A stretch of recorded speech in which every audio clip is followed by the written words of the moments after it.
पहले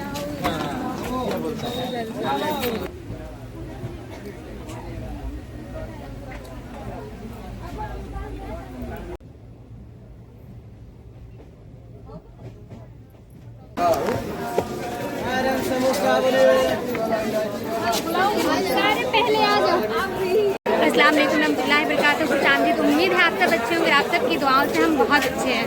यहाँ तक कि हम लोग के सभी फ्रेंड्स ग्रुप सभी लोग आ गए हैं, क्योंकि आज हम लोग का स्पीच कंपटीशन है, सिंगिंग कंपटीशन है, वो भी देवरिया में। तो ये है मेरी फ्रेंड अंजलि और ये है वैष्णवी, और इनको तो आप जानते ही होंगे, निशु, और ये भी है हम लोग के ग्रुप में। तो अभी बहुत एक्साइटेड होने वाला आज दिन पूरा, बहुत ज़्यादा मस्ती होने वाली है। तो चलिए सभी लोग चलते हैं।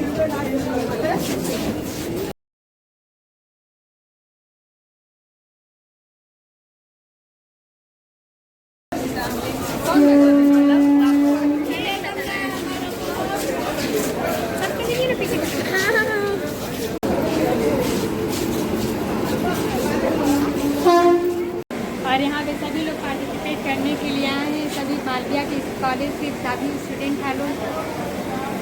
और अभी हम लोग का जहाँ कंपटीशन है वहाँ पे सभी लोग जा रहे हैं, इतने सारे लोग हैं ना, बहुत अच्छा लग रहा है। और यहाँ पे रही देवरिया।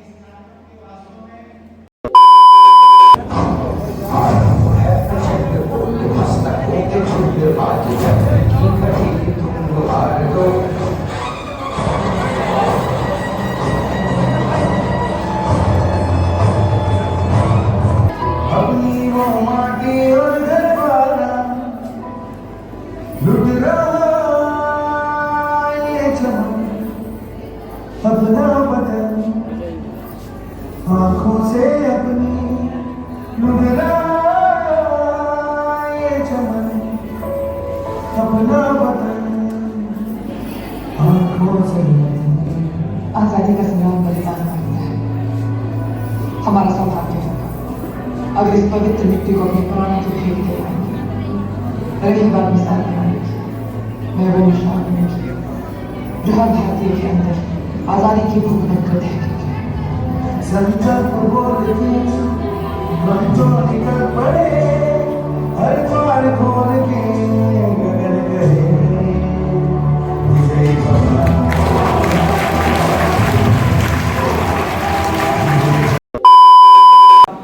आज जिस विषय पर मुझे अपनी बातों को रखने का अवसर मिला है वह विषय है विकसित भारत का लक्ष्य।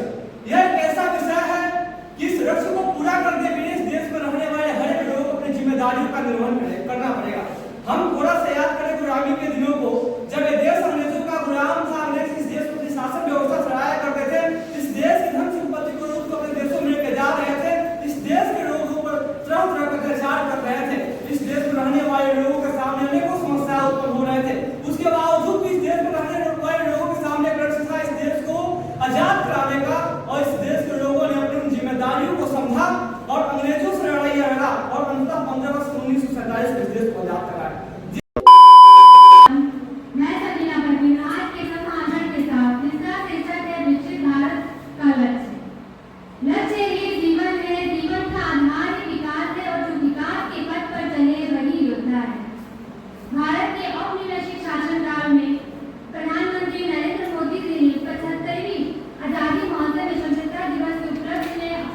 भाषण दिया जिसमें उन्होंने कहा कि भारत एक नदी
किसी भी देश की नींव की शिक्षा से डिपेंडेबल है, तो उसको हमें गंभीरता से लेना चाहिए, उसके भविष्य के साथ खिलवाड़ नहीं करना चाहिए। विकासशील और विकसित देश में यही अंतर है कि जो विकसित देश है यानी डेवलप, उसकी जो भी रहने का, चलने का या फिर उसकी शिक्षा नीति है बहुत स्ट्रॉन्ग है हमारे देश की कंपैरिजन में, क्योंकि हम अपने देश की कमी नहीं निकालना चाहते, लेकिन सबसे इम्पोर्टेंट चीज है कि जो बात सच है उस बात को सच्चे तौर पे रखना चाहिए, क्योंकि जब भी क्वालिटी एजुकेशन की बात की जाएगी तो सर्वोपरि होगी, या फिर जब भी स्वास्थ्य की बात होगी वो सर्वोपरि होगी, क्योंकि इन्हीं दोनों बेसिसों पे हमारा समाज बनता है, हमारे शिक्षा पे और हमारे स्वास्थ्य पर। जब भी हम कहते हैं हेल्थ इज वेल्थ यानी स्वास्थ्य ही धन है, जो भी एजुकेशन सिस्टम है वो हमारी नींव है, इसलिए हमें अपनी नींव को स्ट्रॉन्ग करना बहुत जरूरी है। और सबसे आखिरी बात कि ये भी कहा जाता है कि 1/3 भारत का जो निरक्षर है वो भारत में है। क्यों है? जब भी हम साक्षरता दर की बात करते हैं तो इस बात को हम अनुमान लगाते हैं कि जितनी भी दुनिया में निरक्षर लोग हैं उनकी सबसे 1/3 आबादी कहाँ है? हमारे भारत में है। और इसका एक बकायदा क्या है लिस्ट पड़ा हुआ है, आप गूगल पे सर्च जरूर करिए इस बात को कि जो भी 1/3 निरक्षर है वो भारत में है। ऐसा क्यों है और ऐसा क्यों होता है? ये सब तो आपको पता है कि इस शिक्षा नीति में हमें बहुत ज्यादा फोकस करने की जरूरत है। क्यों? क्योंकि ये हमारी शिक्षा नीति बहुत ज्यादा हम सबको स्ट्रॉन्ग बनाने के साथ साथ हमारे आने वाले भविष्य को बहुत स्ट्रॉन्ग बनाएगी। इसी के साथ मैं अपनी गाड़ी को रख देती हूँ।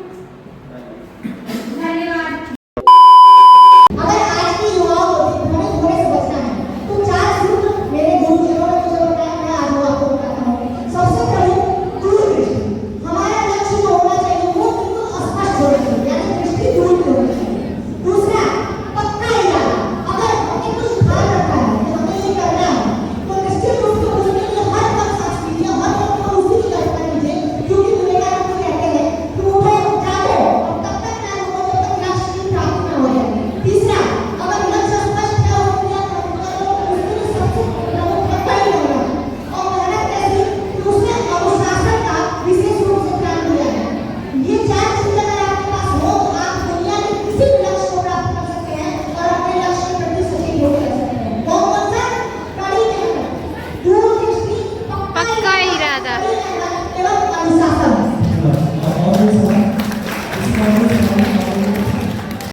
और यहाँ पर अभी हम बैठ के वेट कर रहे हैं क्योंकि अभी कार्यक्रम चल रहा है और बाद में हम अभी 7 बजे के करीब घर जाना है क्योंकि 7 बजे ट्रेन है।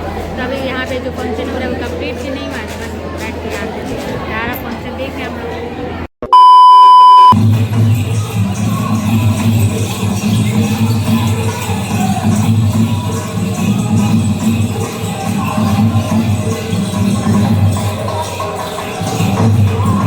और अभी हम लोग पूरा कार्यक्रम खत्म हो गया और हम लोग अभी घर जा रहे हैं। मैम लोग भी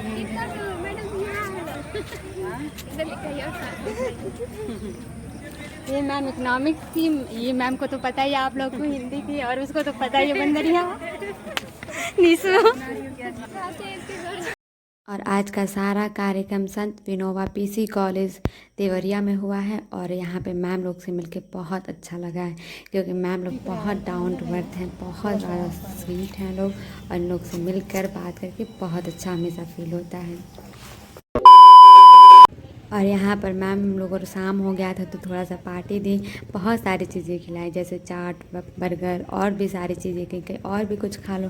तो हम लोग का आगे खाने का मन नहीं था, इसलिए मैम ने हम लोग को एक ई रिक्शा रुकाकर और बैठा दिया। स्टेशन छोड़ दीजिएगा ना? हाँ।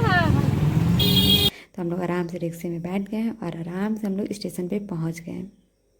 अम्बाला के रास्ते अमृतसर कुछ ही समय में प्लेटफॉर्म क्रमांक 2 पर आ रही है।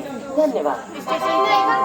कृपया चलकर Moradabad junction, Ambala cantt junction के रास्ते अमृतसर जंक्शन को जाने वाली कुछ ही समय में प्लेटफॉर्म क्रमांक 2 पर आ रही है। धन्यवाद। कृपया ध्यान दीजिए।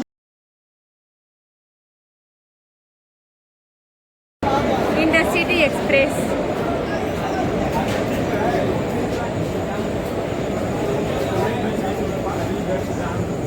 खाली है उसी में